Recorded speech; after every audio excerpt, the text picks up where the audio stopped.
மனசுல கவலை வந்தது, முருகான்னு நினைச்சோம்னா முருகப்பெருமான் அருணகிரிநாதர் சொல்றார், நீன சிகண்டி ஏறும் புறான் கோல குரத்தியுடன் என் நேரத்திலும் வருவான்னு.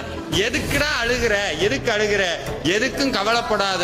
இந்த வேல் மயில் சேவல் கூடி 12 கை 12 கண்ணு 6 முகம் வள்ளி தேவையான இவ்வளவு அலங்காரத்தோட எதுக்காக வந்தேன், உனக்காக வந்தேன்னு சொல்லி நம்ம கூட பக்கபலமா நின்று சாமி கண்ணீரை துடைப்பார், கண்ணீரை துடைப்பார். கவலைப்படாது, சிரிச்சு சந்தோஷமா இருக்கு.